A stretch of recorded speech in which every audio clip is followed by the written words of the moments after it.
For exclusive podcasts and more, sign up at patreon.com/partnersincrimemedia. This week's Law & Order Marathon winner is M. Parker Cobb of Kenner, Louisiana. Parker will win a marathon decal showing he watched 26.2 hours of his favorite crime show. To be next week's winner, sign up at lawandorderpodcast.com. I'm Kevin Flynn with Rebecca Lavoie and Matt Reuter, and these are their stories. You think you know who did it, but you don't know who did it. Law and order, law and order, law and order.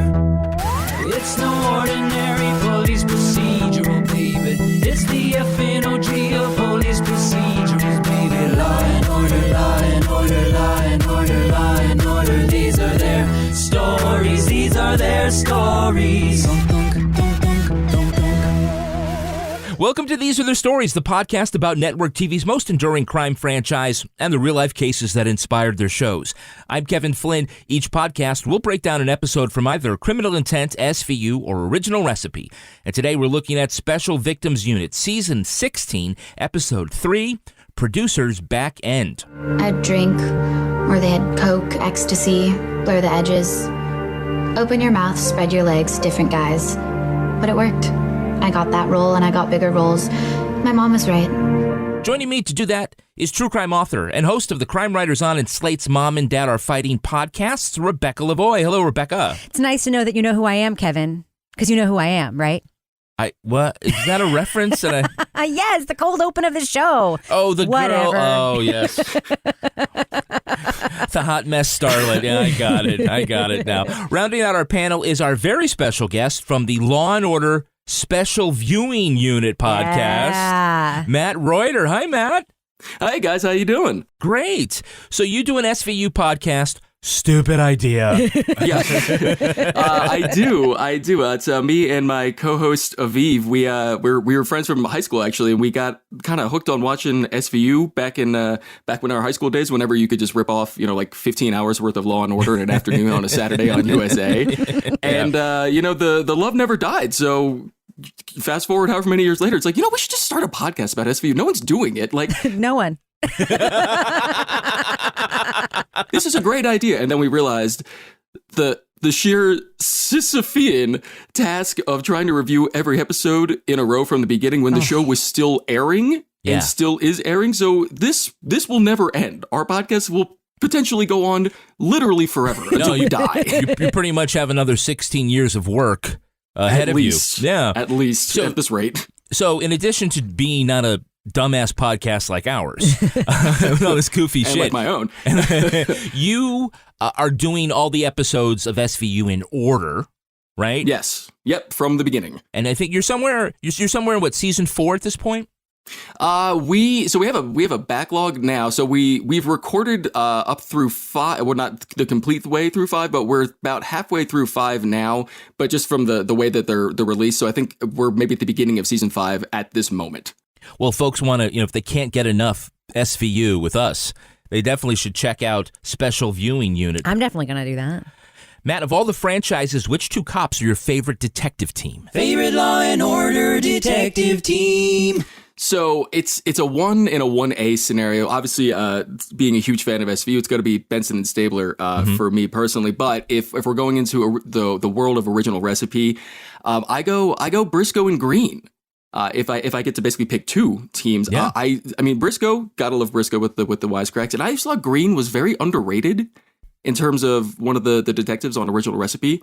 I don't know why. I'm sure I'm in the minority on that, but I really enjoyed the way that they work together of all the teams. I love me some Ed Green because he is gorgeous and completely underrated. And if anyone does not say that Ed Green is one of the best pairings with Briscoe, they are wrong, because he is the best. And he can run, and he's gorgeous. Eddie can run. He can. Well, against Briscoe, anybody can run. In almost every episode, there's a scene of Ed Green running down a street. Run. He doesn't know what to do with his hands in certain scenes, but he can run. He's working it. And Matt, who's your favorite prosecutorial team? Favorite Law and Order District Attorney Prosecutorial Team. Oh, this is not even closer, but this is it's going to be McCoy and Abby Carmichael. Yes. Another Rebecca favorite. Yes, we have the same taste in teams. This is very exciting. Looking back and watching some of the Law and Order episodes, being older as opposed to being like a teenager, whenever I would first start watching this, a lot of the liberties that are taken in terms of like the legality of some of the things they're doing are only now I'm realizing questionable at best. And and like Angie Harmon's portrayal of the character is just great because she just like doesn't seem to give a shit about anything. She's just like, we're going for it. Whatever. Death penalty, parking ticket. That's great. Let's just do it. Let's Love just do her. it. I think that's a really great pick. I will, however, let you know that I will not tell Stephanie Marshy to stab her in the fucking back. All right, now let's look at the first half of this episode. SVU Season 16, Episode 3, Producers Backend. We open on a fender bender with arguing motorists dressed like they're going to a rap music cliche party. Who rolls up but exiled SVU detective Nick Amaro, currently serving as a uniformed patrolman. The driver is former child star and current hot mess Tinsley Evans. The actress tries to seduce Amaro to avoid arrest, but at her arraignment, she accuses him of coming on to her. Hey, Need a glass of water? here's my statement. Hey, you're actually interviewing this girl. It's just protocol, but you have nothing to worry about. I saw the dash cam footage, Nick. You handled it perfectly, professionally. So what? One people just use her as an excuse to keep their boot on my neck. Nick, you're coming back here. It's just a matter of time. When Rollins and new detective Sonny Carisi interview the rehab facility director about Tinsley's accusations that he also hit on her, they find video of the star filleting a teenager in the closet. And once Liv shows Tucker the dash cam of Amaro's spurring Tinsley's come-ons, well, they're not only going to drop that internal affairs investigation, they're going to send him right back to SVU to investigate the very woman who got him in trouble. What could go wrong? After trying to convince the awkward teenager that getting a blowjob from a movie star is a bad thing, they arrest Tinsley again. The judge orders a psych evaluation, and Discount Olivet tells Liv, the head of Special Victims Unit, have you ever wondered how a sex offender gets that way? The detectives press Tinsley on her past. She says that starting at age 13, she started having group sex with powerful Hollywood producer Adam Brubeck. All right, we're going to start with Amaro. Okay, so he has been sufficiently humbled, and he has been to anger management. He's working it. So what, we're supposed to like him now? I actually do like him in this episode because he's not mean to the victim. Mm-hmm. He doesn't do any of the stupid things that Carisi does or the mean things that Rollins does. I know I've been bad, but I can be good. Put your hands on the hood. How about the shaft? Miss, please step back. You're about to call my supervisor. Oh, call him. I'll do him too. I love threesomes. Turn around. Hands behind your back. Oh, are you getting the cuffs out, Officer Amaro? He looks great in a uniform, and I don't understand why they don't just keep him in that job for the rest of the series. Make it like Third Watch. Like, have there be detectives, have there be uniform guys. Like, why can't they work together? Because how many sex crimes originate from the parking unit? I mean, it's New York City. You might be surprised. I'm still wondering how this winds up at SVU. Because oh my God. she claims she was assaulted by Amaro. What? That's what Isn't listen. that internal affairs? Listen, we all agree it's stupid. Okay. And we all agree this show is not trying to win any Emmys at this point. But it ends up there because she makes a sex assault claim. So, of course, there's only one person who can handle it, and that is Liv, even though the claim is against her former partner and underling, Nick Amaro.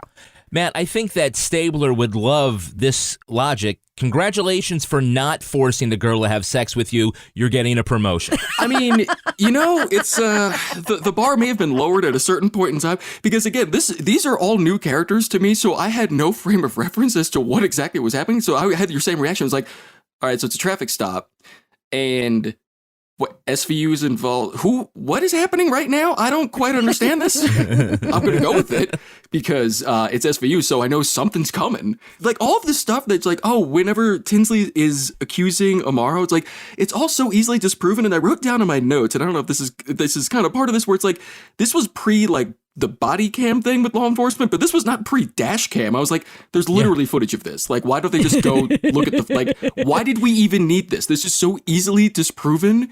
It's almost pointless in the structure of the episode. Like, why? I know why we needed it, because we might have actually believed Amaro did it. we had to get that out of the way so we could just move on with the rest of the episode. That's right. That's right. Yeah, it's like Stabler would beat people up and get promoted from it. Like, yeah, new sheriff in town, I guess. Something happened there. Good job. But Stabler would be like, my family, punch, punch, punch. My daughter. My daughter. Quoting scripture as he does it or something. I gotta go to confession. Can we also talk about during the traffic stop how whenever they're breaking up the two motorists, the one lady just faints for no apparent reason. Which and I wrote down, I was like, well, why did that woman just faint? Oh, it's because there has to be a car chase and has to give someone a chance to escape. Yeah. But literally, it's like they're just talking. And the they're fat fine. cop can't hold her up? No, yes, they can't. Needs help. Like, I was like, what is happening right now? There's also one other really funny like TV tropey thing in the car chase, which is that Tinsley is very obviously driving a giant Mercedes SUV, but all the logos and emblems on the car are blacked out for no reason. Like, it's so obviously it's like giant and round, but black for no reason. Well, we also get an early look at a new character here, Carisi. I love him. He has just joined the elite squad as someone who's not very good with victims. Everybody hates him. It's so funny. Amanda just like can't even talk to him. Nick told me he caught the case. Nick? That guy's a disaster magnet. I liked you better with the stash.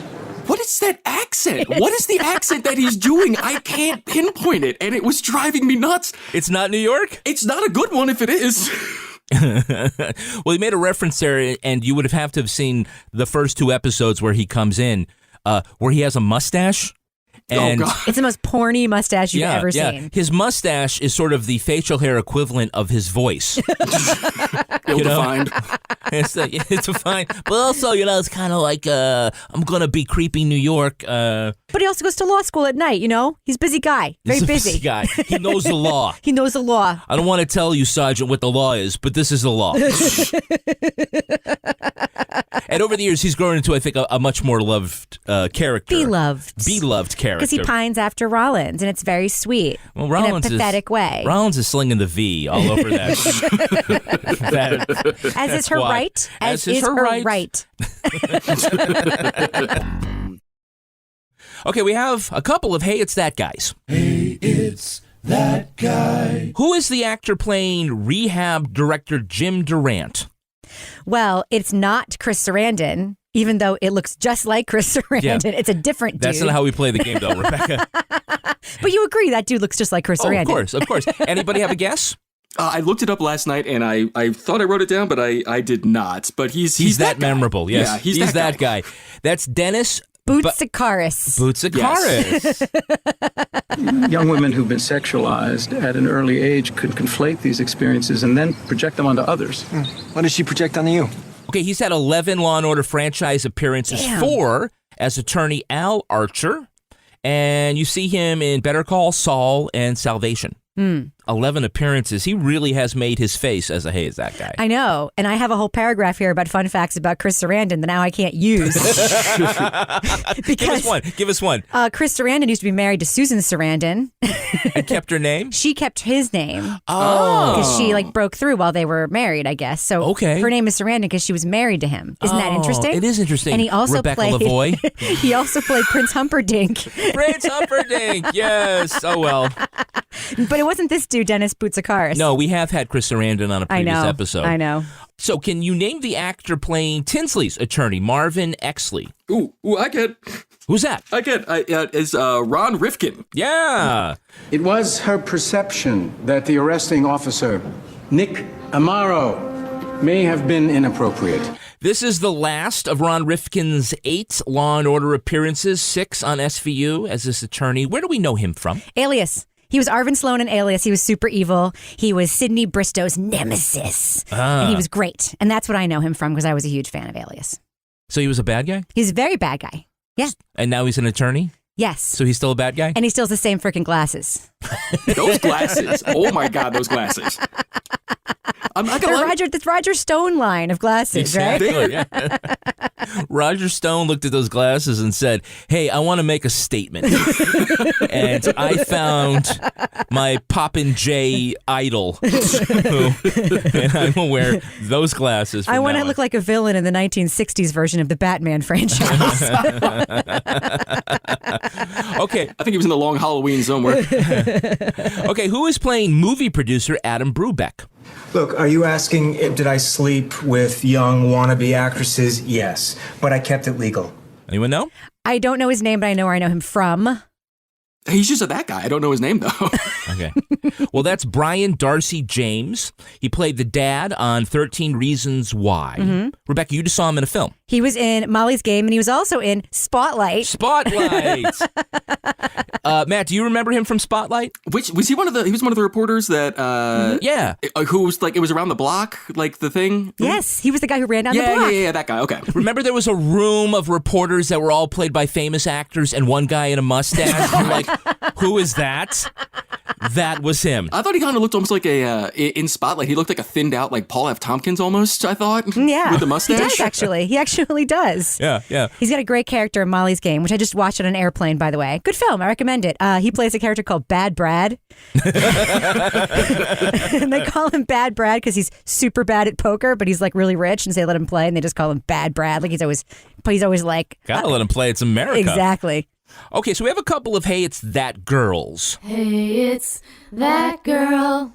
We've actually highlighted a couple of these on past episodes. We have Ida Turturro, who's playing Judge Felicia Canto. You know her as Janice from The Sopranos. Psychiatric evaluation is so ordered. Also, Dr. Sofer is Linda Eamon. We talked about her in our criminal intent antithesis episode. We both have been doing this a long time. You know how short a path it can be from victim to victimizer. Does anyone recognize actress Bronwyn Reed? What? No. Actress Bronwyn Reed. She's playing Noah's actual caregiver, Lucy Houston. It's always going to be fine, aren't you, Noah? You ready for your bath? Yeah. Don't forget to dry his hair. I know. Because, he's still been Coughing, right? I know. Poor Lucy. Poor Lucy. Lucy's got a great Twitter account, by the way. I recommend it highly. So we've seen Lucy in 10 episodes. But it's so funny you say that because even in the episode, whenever Liv is home with her child, she literally just like, hey, it's like, hey, why don't you just go give him a bath? It's like, you're home. Let this poor woman go back to her life. Like, you're already home. And she's a cop. She's not like a socialite. She's a cop. You would think she would know how to do things. It's like, okay, you can go home. You're already on the clock. Yeah, like, it's not like her and Amaro were doing anything. She was literally just like, hey, guess what? You're back on the force. End scene. Like, there was no reason for her to stick around. Is it a possibility that Liv is actually just living with Lucy and that's Lucy's house, which is why she's always there? Some sort It's of a good weird possibility. deal. So Bronwyn has the lead in an upcoming movie called Tramp, and she is the lead in the theater version of Dirty Dancing. Good for her. She's a dancer, yeah. Good for her. Okay, here's a tough one. Who is the actress playing Hoda Kotb? Is it Kathy Very Lee? funny, Kevin. No, it's Hoda Kotb. This is the first of her 2 SVU appearances. Tinsley Evans, fast, cheap, and out of control. She's on her way to the courthouse this morning after she was arrested last night. She's known mostly for her roles in Sharknado 3 and Sharknado 5. Those are the best, too. And for her role on her own fake show, Hoda. Hoda! Exclamation point. Which never existed. Okay, so when they arrest Tinsley, she does play it like she's done this all before. Okay, why are you doing this? You're just trying to protect that cough of yours. You have the right to remain silent. Anything you say. I know my rights, okay? They've been read to me a dozen times in the past 2 years. Hashtag I played a rookie cop. Matt, she yelled, hashtag I played a rookie cop. Is that how hashtags work? I think, isn't it? It's that's right in the character limit. If it's it made sense to me. I didn't question it. She must be legit. I mean, look at her. She's clearly got to get it all together. So Tinsley falsely accuses Amaro and then falsely accuses the rehab director. But now she's telling the truth about gangbanging a Hollywood producer who won't offer her a job. Is there a fool me 3 times saying that? Well, isn't that exactly what Rollins is trying to say this whole time when she's, over and over and over again, like throwing shade Tinsley's way and saying, she's like, an actress. We should just never believe anything she says ever. Well, I mean, this is interesting because you had asked me earlier, like, how has the show changed in these more recent seasons versus the ones that I'm more familiar with and the ones that we're currently reviewing. So even and I can't think of one off the top of my head, but it's funny. Yeah, we established that Tinsley's a liar because she falsely accuses Amaro of making a move on her, and then falsely accuses the rehab person. But then she brings up the idea that she was basically being raped by all these producers in Hollywood.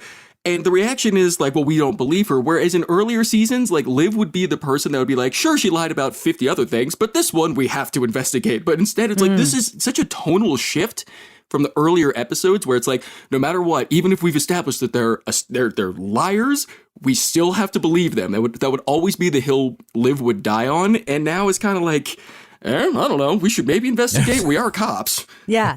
Well, it kind of swings back the other way in a way that was actually disturbing for a different reason in later seasons, where Liv is like really skirting the edge of the justice system, saying like, we're going to arrest this ICE agent for doing his job. Wow. because we don't like his job. Oh boy. A lot of there are some more swings that you have to navigate in the future there, Matt. I can't wait for this. This is going to be like a whiplash effect every season. Has Liv ever approached a bathroom with someone on the other side and someone is not killing themselves? Or trying to. Yeah, she never kicked open the door and someone's dropping a deuce. Like never. It's always I'm like, way busy. Hey, I need to hey, are you okay in there? The answer is no, Liv. Never. That's never gone your way. It's always someone trying to kill themselves on the other side of that door. Spider-Man has like his spidey sense that tells him something's wrong. She has toilet sense. Yeah. She knows. That's like, there's something's not right in the laboratory. There's trouble afoot. I have a question. She's never worried about that's where they keep their gun, though, right? Right? Like in the tank or something? Like a gangster move? Yeah. Don't be kicking down that door without your gun drawn. The fuck, woman? You're a sergeant. All right, now let's look at the second half of this episode. The statute of limitations has passed for prosecuting producer Adam Brubeck for his attacks on Tinsley.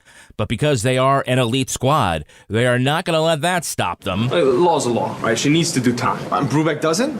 Look, whatever he did to Tinsley, dollars to donuts, he's still doing it to other girls. Great. Are we going on a fishing trip? Barbara, how about we pursue two tracks? You pursue yours, we'll pursue ours. Submitted to Barba as evidence. The fact that a bunch of teen actresses who were in Brubeck's films have flamed out.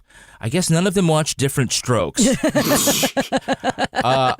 Also, a 15-year-old girl loaded with booze and drugs drowned in his Los Angeles pool. Tinsley was at the same pool party, and when confronted by the memory, the actress locks herself in the bathroom and tries to slash her wrists. Later, she says Brubeck's kink was to have underage girls take turns blowing him underwater while he held their heads down. Leveraging his secret gay tryst with a movie star, they get Brubeck's attorney to hand over his library of underage audition tapes. He's been shooting all of his movies in states where the age of consent is 16, except, wait, Winnipeg? Olivia and Barba lock eyes. Winnipeg? Quick, detectives. Don't use your telephone. Fly to Winnipeg and find this 16-year-old girl whose DVD you haven't even looked at yet. Right. You don't even know what she looks like. It seems like that audition was for a movie that never existed. What? When confronting the producer about his sex life, he admits, yeah, I sleep with 16-year-old girls, but where I'm doing it is 100% legal. By the way, good job, Pennsylvania. But Barbara says, time out, Brubeck. What, no jazz fans? Okay. Your trip to Canada amounts to sexual tourism, a federal offense. FBI guys who I have actually no authority over, take him away. But what will the writers do with the last 30 seconds of this episode? What the hell did they do with the last 30 seconds of this episode? What the hell happened? Liv rushes out of the squad room because she just got a call. Noah is in the emergency room. Oh, no. All right. He'll be fine. Okay, so he'll be fine. No setup. Why bother screenwriting? To hell with it. Just do whatever you want. Oh, you don't know. You don't even know, my friend. You don't even know. Amaro, Rollins, and Carisi crash Adam Brubeck's pool party. So great. Filled with underage girls in bikinis and the old men who love looking at them. And Carisi knows all the stupid teen movies that all these little young people were in. Whoa, you just pushed Brody Clark. Who? Breakout Stars Summer Days? And the Nightmaster Trilogy? Which is so Carisi. It's so great. Probably because he watched them with his nieces, you know? I took my niece to see Life's on a Beach and Far City Blues. Far City Blues was a classic. Summer Days, am I right? Am I right, Matt? Yo, yeah. Was Summer Days, was that supposed to be either Wet Hot American Summer or Dazed and Confused? Yes. The writers had a really good time with these fake-ass movies. Varsity Blues was great because I actually stopped and rewound. I'm like, did they say Varsity Blues with James Vanderbeek? And they even had a fake poster in the office. To let you know, yeah. And the beach one, they had the tagline, "These beaches is crazy." Someone in the art department was like, "I've always wanted to do this." Hey, but back to the pool party. Where's everyone's parents? Cashing the checks. Don't ask that question because, they're all blowing lines inside somewhere while the kids are, being exploited outside. That's how this works. Well, there's a quick moment under the tent with Nick and Amanda. Sorry, am I interrupting? No, we were just leaving. Oh, it just looked like something else. So throughout this episode, we're supposed to be getting hints that Amaro and Rollins here have something going on. And we know this because all the characters keep signposting it. Yeah. We also know it because in a different episode, we see Amaro in Rollins' apartment with his shirt off. That helps. Yeah, that was kind of a hint. And we also know because later when Rollins gets pregnant, like the first question everybody has is it Nick's baby? It isn't, but... Well, Matt, as the season 16 version, did you pick up on that there might be something happening there? Was it too obvious? It was subtlety is not the word I would use to describe that. Yeah, you accurately said they signpost it every time where it's like when they're in the little cabana, which is what the hell is that decorated like, by the way, for like a beach thing? Like this is what? Like a sultan. Yeah, like I was like, what is happening right now? Cultural appropriation. That's what's happening right now. Let's go with that. But yeah, there was definitely that moment. You could definitely feel the tension from someone that hasn't seen these episodes. I was like, oh, okay, yeah, something's happening there. And then they signpost it by someone coming in and being like, oh, am I interrupting anything? It's like, it's just something about that didn't feel right in terms of the beat where it's like, that's kind of what you're there to find out is if you're interrupting something, just not with the people that you work with. Please interrupt something. It's your job. When you cut off the mustache, did you lose your superpower? The other thing that's weird is that Liv seems to know they're sleeping together. She lied about Nick. She's lying about this guy. And she's just going to accuse anybody of anything just to get out of here. Amanda, it sounds like you're taking this a little personally. Amanda is standing up for Amaro this whole episode, and she's like... They're fucking sex crime detectives. I know, but... They should know who's sleeping with whom. But Liv does know, because she's like defending him. She's saying like he's really working his anger management, and he says something about Carisi, and Liv's like, I wonder where you heard that, and intimating it's Rollins, and it's like, so she brings him back onto the squad and never like brings the two of them in and says, hey guys, you got to stop fucking now. You're working together again. But you know that she in her heart's like, that's great because. I'm fucking Tucker.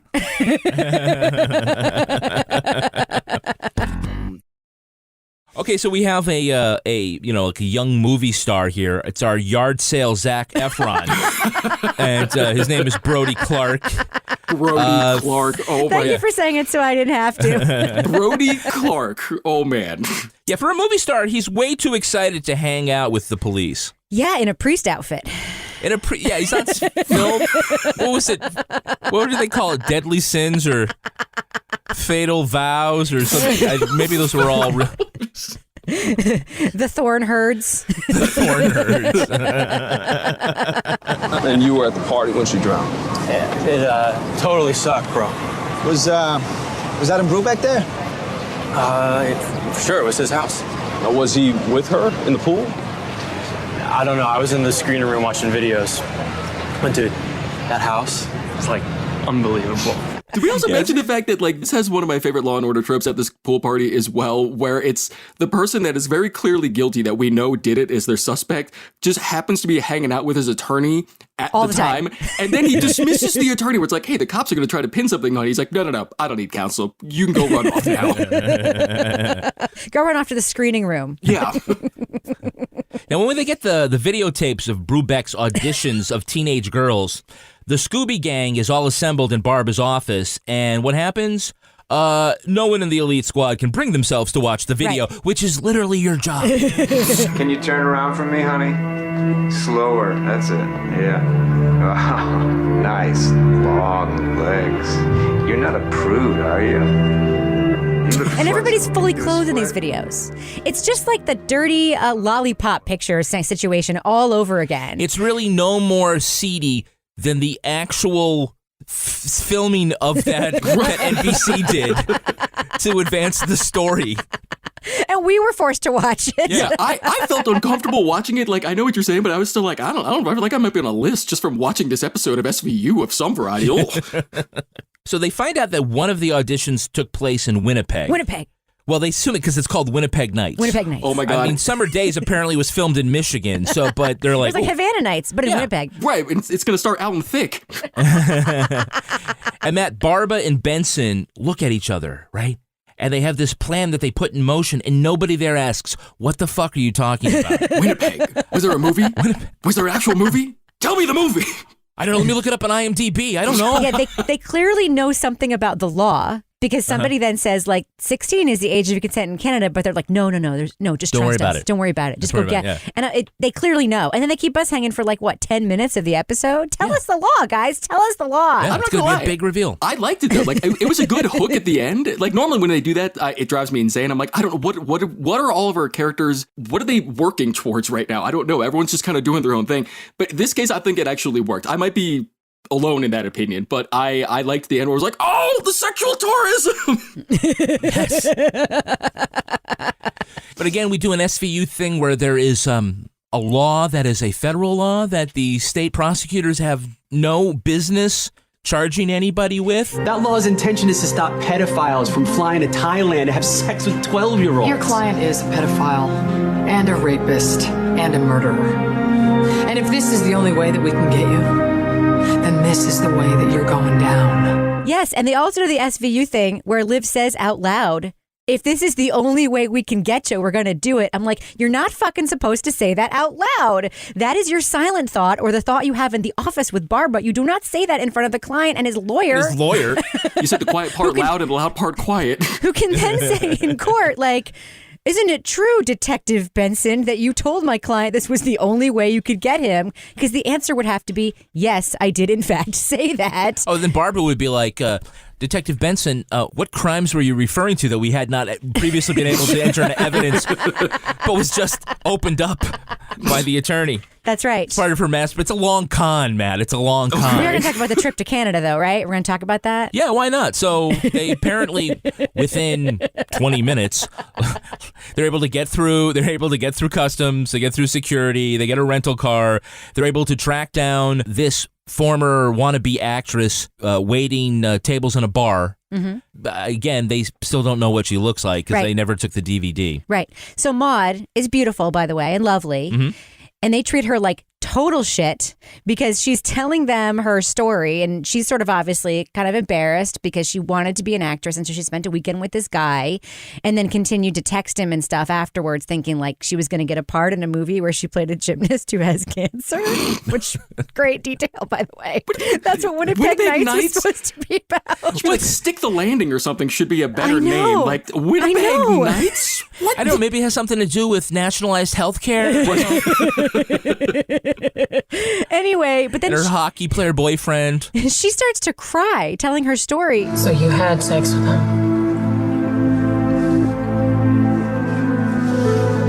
Yeah. All kinds of stuff.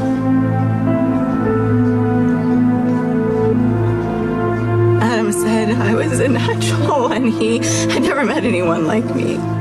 He was gonna make me a star. Excuse me, I have to get back to work. Thank you. And then she, with tears streaming down her face, is like, I have to go back to work, and walks right over to your table where two dudes are drinking beer. It's like, what else can I get you? I don't know, a tissue? Did you get your snot out of my Molson? Thank you. By the way, I love that the set of the bar, because I'm like, this is just the standard set that they just dress differently for every time an SVU detective or anyone from Law and Order has to go into a bar. I'm like, I remember this from Original Recipe, like season 5. Like, what? Yeah. They just dusted it off. That's not Winnipeg. Isn't it? It isn't. It isn't. Is she supposed to be Canadian, by the way? Like, she's actually supposed to be from Winnipeg because she has no accent whatsoever. That's true. Yeah, is she supposed to be from New York and then flew up to Winnipeg? I think the whoever is giving Carisi his accent is doing the same work. Yeah, this is Winnipeg. Winnipeg is like their go-to Canadian city, though, in this entire franchise. Remember they had the woman who was like the grifter serial killer lady from Winnipeg? Oh, We covered that on the show. Yes. They do love them some Winnipegians. Those Winnipegians, you got to keep an eye on them. All right, all's well that ends well with Tinsley, because apparently her next gig is going to be on Orange is the New Black. Yeah. A little on point. Repping the brand. Repping the brand. Isn't that like, it must be like an NBC Universal show, right? I know it's on Netflix, but it must be the same production company or something, right? Oh, I don't know. They can't use the Today Show, but they can use Orange is the New Black. It's a little weird. Okay, but isn't the Today Show on NBC? Yes. That's what makes it weird. Yeah. What happened there? I think the president of NBC News said, bullshit.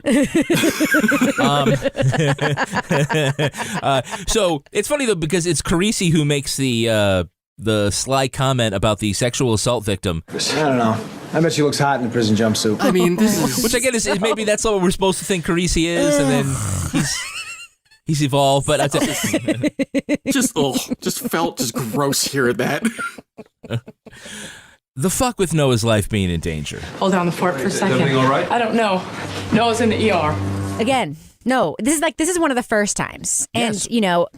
fuck it, I'm just going to spoil it. He has a respiratory infection. He's going to be fine. Right. He's going to have many years to continue to live and be in many life-threatening situations. I want to explain to Matt what you have to look forward to. I mean, when you and Avi get to this season. All right. Noah, child of dead hooker and a gangster, killed by Amaro, discovered by Olivia in the company of child pornographers, comes down with a serious respiratory infection. He will be threatened to be taken away by the courts, get measles, find a gun, almost get hit by a car, almost get taken away again, gets kidnapped by his grandmother, Brooke Shields, and now is just a whiny little fuck that in retrospect we had so many chances to get rid of. And might be a psychopath. They keep hinting at that. So should they just rename Noah MacGuffin, the series MacGuffin? All right, let's take a look at the real-life story that inspired this episode. It's time for Ripped from the Headlines. You think you know who did it. You think you know who did it. But you don't know who did it. You don't know who did it. Ripped from the headlines. While the character of Tinsley Evans is a wink at troubled star Lindsay Lohan, the crime in this story was inspired by the scandals of movie director Bryan Singer. At the helm of the X-Men franchise, Singer was considered one of the most successful directors in Hollywood. His early career survived controversy after he was accused by a 14-year-old actor in his 1998 movie Apt Pupil of being asked to shower in the nude for a scene. Other minors on set verified this claim. A lawsuit against Singer was dismissed for insufficient evidence. In 2014, actor Michael Egan sued Singer and a powerful producer, claiming they drugged and raped him in Hawaii in the 1990s when he was a minor. Singer called the allegations false and threatened to countersue. Weeks later, Egan withdrew his lawsuit. That's when an attorney representing another minor accused Singer and a different producer of raping him at the London premiere of Superman Returns. That lawsuit was also withdrawn at the plaintiff's request. Singer continues to be hounded by allegations he raped minors. Most recently, the troubles got him fired as director of Bohemian Rhapsody and forced the cancellation of his latest movie deal.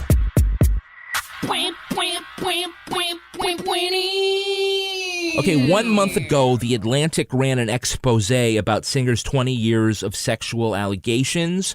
The pool parties were a real thing, just like in this episode. Really? But it was with underage boys being plied with booze and drugs. So what do you think enables a director like Singer? Is it the people around him, or is it the Hollywood system? Matt, I'm going to start with you. Oh, God. It's funny, as we were watching this, well, not funny, haha, obviously, but we were watching this episode, and I wrote down, I was like, wait, who is this supposed to be based off of? I wrote down Roman Polanski, Harvey Weinstein, Bryan Singer, Brett Ratner. Like the list went down the whole way. And I was like, well, what year did this come out? And I was like 14. I'm like, okay, that everyone is still in play at this point in terms of who could this actually be about, which is horrific, obviously, and tragic that here we are in 2019. We're still talking about this, and it's like an evergreen topic from an episode that came out in 2014. What enables it? I mean, the easy answer is to say, I mean, bad people do bad things, and that is one thing. And people that have a lot of money and influence can get away with a lot more than people that don't. So, right. I mean, you could say in Hollywood, if you were making money for the studio, a lot of stuff seems to have been overlooked or not really looked into at all. The Atlantic article quotes an actor who said, after Harvey Weinstein, I thought Bryan Singer was next. Yeah. And really hasn't. Yeah. I mean, he's kind of suffered a bit, right, but held to account. I mean, he should be arrested and put in prison is what it sounds like should happen. I think the episode, it tries to nod at something, which certainly I think is somewhat true in Lindsay Lohan's case, which is that her parents really helped enable, you know, a lot of what was happening with her by helping her, you know, sort of forcing her into a career that was not good for her. You know, I remember Lindsay Lohan back when she was on As the World Turns as a young child actress. Mm-hmm. And like when she became a movie star, I mean, she is by the way, super good actress. She was a wonderful child actress. She was in The Parent Trap. Mm-hmm. She was in, obviously, Mean Girls. Yeah. Like she's really dynamic and great young actress. Clearly, it took a toll on her mental health. She had a drug issue. And her mother continued to sort of like push it, be a reality star. And there was a weird line in this episode where she said, not only am I her mother, but I'm also her legal guardian. Did you catch that? I did. And I was like, well, what does that mean? Like, if you're the parent already, you're not the legal guardian. You're just the parent. But this is Lindsay Lohan's she's situation. In her 20s. She's in her 20s, and she needed a legal guardian in order to get out of legal trouble. She needed somebody who would... Oh, I didn't know that. Yeah, the episode is trying to hint at, like, it's the parent's fault, which is part of the system. It's part of the system because the lure of fame, the lure of money is so strong. And I think you assume as a parent when you're pushing your kids in this direction or when your kids want to go in this direction, that of course it has to be safe because how could this person still be working if it wasn't somewhat safe? But in this episode, of course, that's not how they handle it. Okay, so Bryan Singer was accused of preying on victims with Mark Collins Rector. He's a .com businessman who had lavish parties for entertainment's gay A-list, at which sometimes teenagers were brought in. And after his indictment, he fled to Spain and was given time served in a jail there. He was the subject of Amy J. Berg's expose, an open secret. By the way, the fuck with the lavish sex parties. I don't know. Jesus, I know, right? I mean, who caters an illegal orgy? I don't know, but you could probably name your own price if you're catering an illegal orgy like that. Oh, yeah, you're right. That's right. That might be the business we should get into. Okay, these are my ground rules. Right. No weird costumes for us. Right? You will tip very well at the end of the night. Another person tied up with Bryan Singer, Stoddard Group CEO Gary Stoddard. He was accused by actor Michael Egan, and ER actor Anthony Edwards accused Goddard of molesting him when he was a kid. Wow. You know, when we talk about the Time's Up movement, which focuses on the entertainment industry, we tend to think of adult actresses being sexually blackmailed. I don't think we're really thinking about these child sex rings. I don't think it's something that we acknowledge. Maybe we don't even really understand it. I think the problem with the child sex ring narrative, it has been sullied by false stories like Pizzagate, right?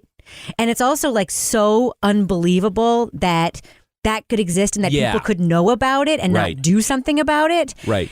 Matt, you could believe the casting couch scenario because it's kind of in Hollywood lore. The idea that you're bringing in teenage boys from New Jersey for the purpose of being sexual favors with a bunch of A-list actors just seems so far out. Yeah, there was always the Hollywood lore of the casting couch type thing that goes on in Hollywood, and it was always one of those things where, you know, even as someone that if you're not in the industry, like you hear stories and rumors through whatever media sources about this kind of thing happening. Like it's not a surprise for anyone to hear, but at the same time, no one ever really wanted to fully acknowledge it and like realize that women were basically being sexually exploited and blackmailed in Hollywood, but we'd still go to the movies anyway. Why? Because we want to be entertained. You don't want to let your mind go there and realize that on some level, you are on a very low level supporting this system by continuing to go to see these movies, et cetera, et cetera. Right. This guy has a systematic thing in place where he rapes children. But that's fine. Look at Wolverine go. Like, you just don't want to let your mind go there, because then it really fucks you up. You know what I'm saying? And I feel like that's a lot of times, even the writers on SVU, like, your mind has to go to such dark places to come up with the concepts for this show that, like, I can only imagine what it's like in their everyday life, or to be able to go to that dark place and then come out of it and be okay. So I can see people just not wanting to believe it, because you just can't. It's too horrific to grapple with. Now, Singer's breakout film was The Usual Suspects, starring Kevin Spacey. Yeah. In his breakout role. That casting director ought to be fired. Yeah. That's going to do it for us. We want to thank our guest, Matt Reuter. Matt, where can our listeners follow you online? So you can go ahead and tweet at us. We are at SVU Podcast. That's for Special Viewing Unit. You can get us wherever you get your podcasts, the whole bit. We also have a Gmail account. It's specialviewingunit@gmail.com. And Rebecca Lavoie, how can our listeners follow you? I'm on Twitter and Instagram at Reb Lavoie. And you can tweet to us at Law & Order Pod, or follow us on Instagram at These Are Their Stories Podcast. Our newsreader was Cy Frater. Our theme music was composed and performed by Uncanny Valleys. Line editing by Henry Lavoie. Content assistance from Travis Roy. Lily Flynn handles promotions. Join our Patreon to get exclusive content at patreon.com/partnersincrimemedia to get ad-free episodes of These Are Their Stories a week early. Sign up for Stitcher Premium. Get your first month free at stitcherpremium.com/crime. All clips in this podcast were used in compliance with the U.S. Copyrights Act fair use exemption for criticism and commentary. If you want to know what episodes we're talking about in our upcoming shows, go to lawandorderpodcast.com. Sign up for our newsletter for a chance to be our next Law & Order Marathon winner. These Are Their Stories was recorded in the Yoga Loft above the Bodega in Bay St. Louis, Mississippi studio, and is a production of Partners in Crime Media.